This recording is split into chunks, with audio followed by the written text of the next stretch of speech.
এখন তো নির্বাচনের আমেজ সর্বত্র আছে এবং প্রতিদ্বন্দ্বিতাও দিন দিন বাড়ছে। জনমত মেরুকরণ হচ্ছে।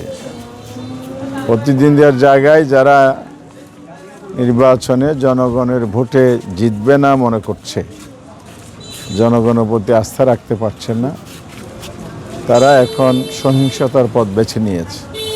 এই ঘটনা দুটি সহ সারা দেশের নির্বাচনী পরিবেশ যে সহিংস রূপ নিচ্ছে তার প্রমাণ।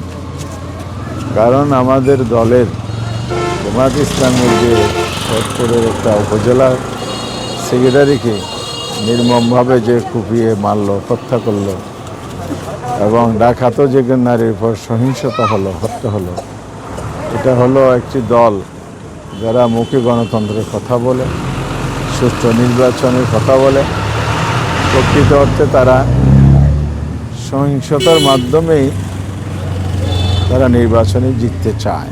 এটাই এই ঘটনা প্রমাণ করে। আমি এই ঘটনাগুলো তীব্র নিন্দা জানাই। সেই সাথে প্রশাসন, নির্বাচন কমিশন, সরকারকে দাবি জানাচ্ছি অবিলম্বে এ ধরনের সন্ত্রাসী কর্মকাণ্ডের সাথে জড়িত তাদেরকে খুঁজে বের করা হোক, আইনের আওতায় আনা হোক। কারণ সহিংসতা বা হত্যাকাণ্ড এগুলি বন্ধ না হয় তাহলে সারা দেশে এই সন্ত্রাসী কর্মকাণ্ড আরও ছড়িয়ে পড়বে, সন্ত্রাসীরা উৎসাহিত হবে। ফলে দ্রুত ব্যবস্থা নিতে হবে।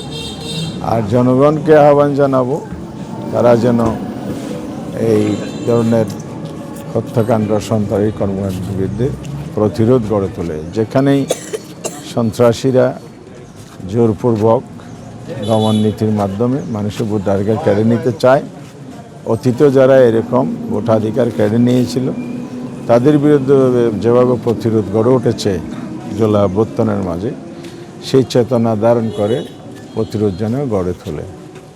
আর আমরা নির্বাচন সঠিক সময় এটা চাই, সুষ্ঠু হোক এটা চাই। সুষ্ঠু নির্বাচনের জন্য সুষ্ঠু পরিবেশ চাই।